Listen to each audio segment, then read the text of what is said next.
তাহলে সিয়াম রাখতে হবে। এবার কেন রাখবো? আল্লাহ বলছেন লাআল্লাকুম তাত্তাকুন, লাআল্লাকুম তাত্তাকুন, তোমরা মুত্তাকি হবে, এই জন্য আমি রোজাকে ফরজ করলাম। তার মানে আমাদের আগ্রহিতা থাক না থাক, আল্লাহ বলছে আমি তোদের বানিয়ে দেব। আর মানুষ মুত্তাকি হয়, অনেকে মানুষ নামাজ পড়ে, আপনার কি না হজ করে, দান করে, অনেকে নামাজ পড়ে লোক দেখানো নামাজি পড়া। মানুষ লোক দেখানো নামাজ পড়ে না? পড়ে তো। বিহাই এলো, চলো জি নামাজ পড়ে গেছে জোহরে। বাপরে, কোন দিন নামাজ পড়ে না জি। আর বিহারের কাছে পেলে গেছে, বিহাই জোহরে নামাজটা পড়লি গে। বিহাই পেয়েছে, ভালোই পেয়েছি, হ্যাঁ যা নামাজটা পড়ে আসি। আর তারপর দিন পড়বে না, পাওয়া যাবে না, হয়তো আসরই পাওয়া যাবে না। খালি বিহার খালি কেটে যাক, লাইন কেটে যাক, ব্যাস। তার মানে ও লোক দেখানো নামাজ পড়লো। এটা মৌলভী সাহেব আছে তো মৌলভী সাহেব লজ্জা লাগবে তো, পড়ে আসি গা ডাকছে যখন, এটাও লোক দেখানো। দান করা, এটাও লোক দেখানো হয়। লোক দেখানো দান কেমন হয়? যে লোক দান দিব, মাইকে এলান হবে, অমুকের বেটা দান দিয়েছে এতটি, 5,000 10,000, একবারে জোরে নারায় তাকবীর হবে, নাম হবে, তো কি খুশি, মনে মনে ভাবছেও যে উদ্দেশ্য খারাপ। তাহলে এইরকম যদি হয়, এটাও লোক দেখানো, জাহান্নামে চলে যাবে, 1 পয়সা লাভ হবে না। লোক দেখানো হজ হয়, লোক যেন আমাকে হাজি বলে আর ডাকে, একটু যদি হাজি মিস্টেক করে দিবে, জিনিস না আমি কত হাজি, আগে রেসপেক্ট দিয়ে কথা বলতে হবে, তাহলে জানতে হবে ওর মধ্যে গুমরাহি আছে, ওটাও লোক দেখানো হাজি, কবুল হবে না। নামাজ লোক দেখানো হয়, রোজা লোক দেখানো হয়, হজ লোক দেখানো হয়, কিন্তু রোজা কোনোদিন, সিয়াম কোনোদিন লোক দেখানো হবে না, হবে না, হবে না। এটা কোনো মানুষের জন্য রাখে না, ভাইয়ের জন্য রাখে না, আব্বার জন্য রাখে না, বন্ধুর জন্য রাখে না, সমাজের জন্য রাখে না। যে রোজাটা রাখে সে আল্লাহর জন্যে রোজাটা রাখে। আর রোজাটা কত গুরুত্বপূর্ণ যে আল্লাহর জন্য যখন মানুষ রোজার সাহারি উঠে যায়, তখন নিয়ত করে যে আল্লাহ আমি তোমার জন্য রোজা রাখবো। এটা কি করে বুঝবো? আমি আপনাকে এক্সাম্পল একটা উদাহরণ দেখাই। মানুষ আল্লাহর জন্য রোজা রাখে, কোনো মানুষকে খুশি করার জন্য রোজা রাখে না।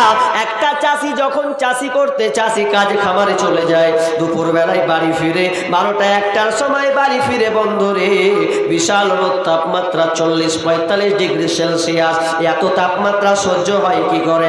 একটা মানুষ না খেয়ে থাকবে, সহ্য হয় কি করে? না না না। এই জন্য লোকটা কি করলো? বিবিকে বলছে, বিবির পানি ঢাল, মাথায় পানি ঢাল। যত পানি ঢাল আর সহ্য করতে পারি না রে বিবি, এত রোদ উঠেছে, কাজ করে এলাম, রোজা অবস্থায় রয়েছি রে বিবি, মাথায় বেশি বেশি করে পানি ঢাল। যখন বিবি পানি ঢালে, যদি আপনি মনে করেন বিবি ওপর দিক দিয়ে বন্যায় পানি ঢেলেছে, মুখের দিকে তাকায় কে?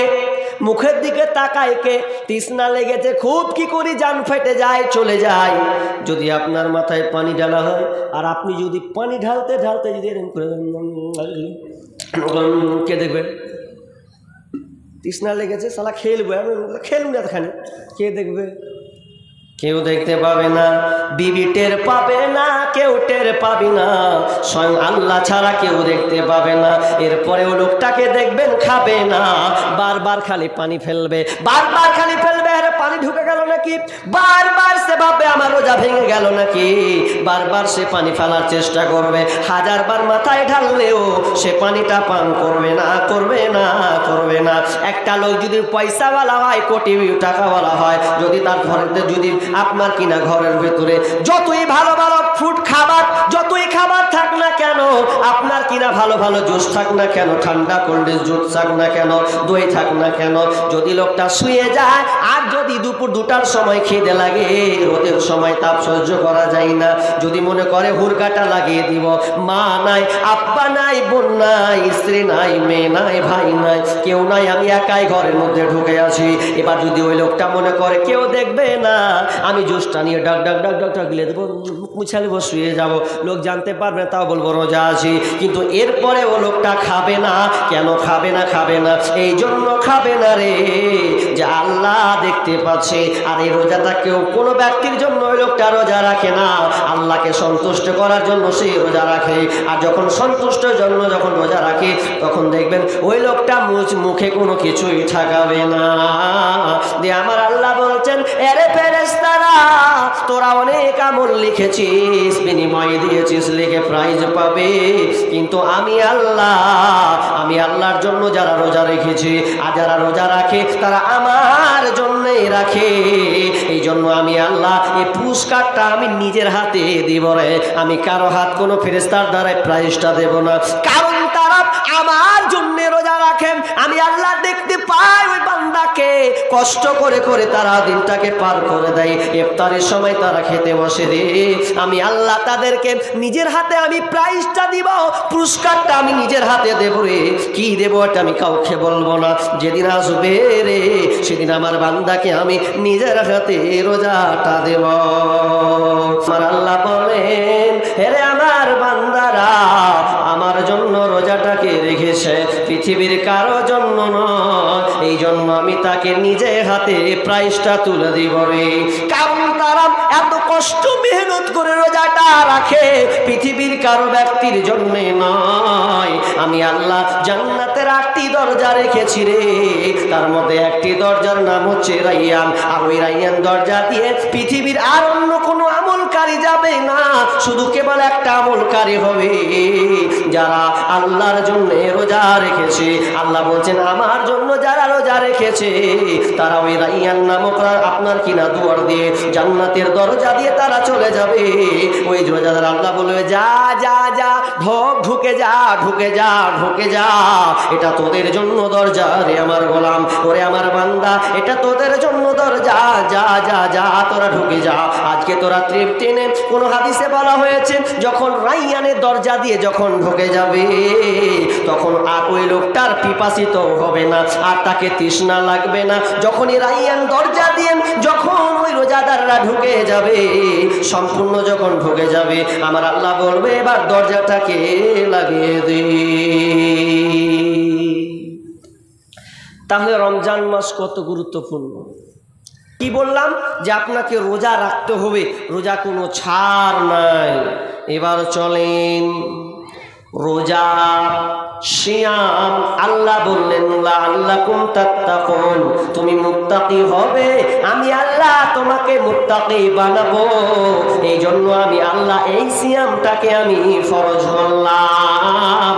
এবার হাদিসে আমি দিকে ঢুকে যাই, যেহেতু আমি আগে দর্শন ফর্শন আজকে কিছুই নেব না, সময় কম কারণে আমি সব কেটে কেটে পালাই। এবার আমি একটা হাদিস পড়েছি, বিশ্বনবী বলছেন, রাবি হচ্ছেন আবু হুরায়রা, তিনি বলছেন, মান শামা রমাদানা ঈমানান ওয়া ইহতিসাবা গুফিরা লাহু মা তাকদ্দামা মিন যামবি। বিশ্বনবী বলছেন, যারা রোজা রাখবে, সিয়াম পালন করবে, তাদেরকে দুটা শর্ত মেনে নিতে হবে, দুটা শর্ত তাদের করতে হবে। যদি তার দুটা শর্ত না থাকে, এই দুটা শর্ত নিয়ে যদি রোজা না রাখে, তাহলে তার কোনো রোজা কবুল হবে না, হবে না। শর্ত দুটা বলবো, শুনবেন শর্ত দুটা? কে কে শুনবেন হাত তুলেন তো দেখি, কে কে শুনবেন? আচ্ছা, রোজায় কে কে রাখবেন হাত তুলেন তো সবাই একসাথে দেখি। সবাই রাখবেন তো? আল্লাহ কবুল করুন, বলুন আমিন। রোজা কত গুরুত্বপূর্ণ, অবশ্যই আমাদের একটা আনন্দের ব্যাপার আছে। তো রোজা যে রাখবেন, তো আপনাকে দুটা শর্ত নিয়ে আপনাকে রোজা রাখতে হবে। একজন মহিলা প্রায় 6-7 মাস আগে একটা নিউজ দেখছিলাম, কোনো নায়িকা হবে সম্ভবত, ও নায়িকাকে যখন ও আপনার ইন্টারভিউ দিচ্ছে, তো ওকে বলছে, কেন নামাজ পড়েন না, রোজা কেন রাখেন না, এগুলো কেন করেন না? ও তো সোজা একটা উত্তর দিচ্ছে, কি জানেন? বলছে, আপনারা হাদিস তো ঘুরেন না, আমি একটা হাদিস পড়েছি। কি হাদিস? যে হাদিসে এটা আছে যে কেউ যদি রমজান মাসে রোজা রাখে, তো 11 মাসে সব যত পাপ আছে ক্ষমা করে দেবে, তার কেন নামাজ পড়তে যাবো?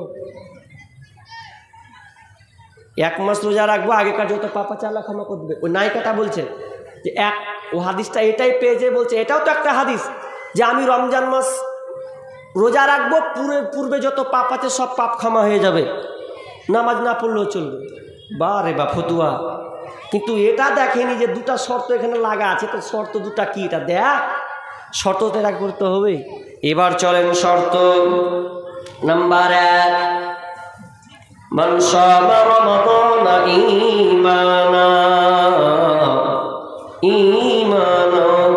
ঈমানকে নিয়ে ওয়াহতিসাবা এবং ইখতিলাস অর্থাৎ নিয়ত তার শুদ্ধ থাকতে হবে। এই দুটা যদি যার মধ্যে থাকবে আর এই দুটা যদি তার সলেট হয় তাহলে তার রোজা 30টা রোজা করবে তো আল্লাহ পূর্বের যত গুনাহ আছে সমস্ত গুনাহকে আল্লাহ ক্ষমা করে দেবে। ঈমান মজবুত করতে হবে। এই পোকা লাগা ঈমান নিয়ে রোজা লিখে কোনো লাভ হবে না। কেমন লাভ হবে না? একটা কথা বলি, মানুষের শরীর, এই শরীরটা চলে কিসে বলেন তো? আত্মা, রূহ। এই আত্মা রূহ আছে বলে আমি কথা বলছি, আমার হাত নড়ছে, পা নড়ছে, সব কিছু নড়ছে। একটা ছেলে কান্না করছে, খুব কান্না করছে। আমি বলছি কেন কান্না করছিস রে ভাই? বলছে আব্বা মারা গেছে। আমি বললাম কই তোর আব্বা মারা গেছে? তোর আব্বা তো এখানে শুয়ে আছে, সব সুন্দর করে ঘুমিয়ে আছে।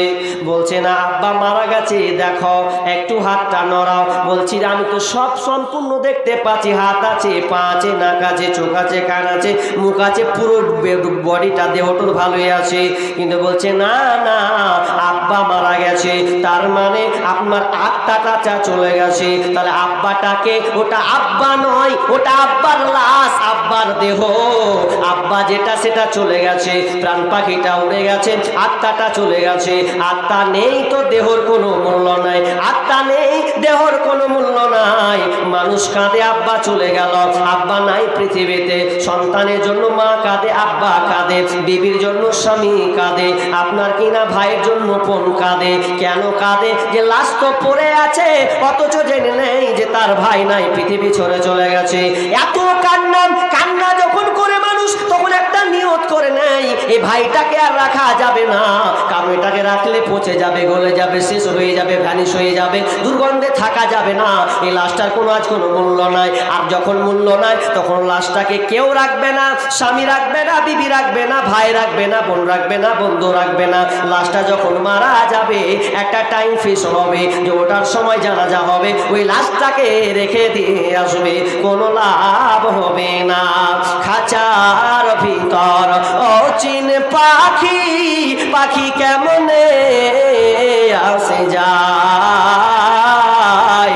খাঁচার ভিতর অচিন পাখি, পাখি কেমনে আসে যায়। চিন্তাম যদি পাখিরে মন, আমি বেহেরি দিতাম পাখির পায়, পাখি কেমনে আসে যায়। খাঁচার ভিতর অচিন পাখি, পাখি কেমনে আসে যায়। তার মানে পাখিটা যখন উড়ে যাবে তখন আপনার দেহ কাজ করবে না, আপনার কোনো মূল্য থাকবে না। ওটা ভ্যানিশ হয়ে গেল, ওটা নষ্ট হয়ে গেল, আপনার হাত নড়বে না, পা নড়বে না। তাহলে এটা যেমন বুঝলেন, আত্মা যদি না থাকে শরীরের কোনো দাম নাই।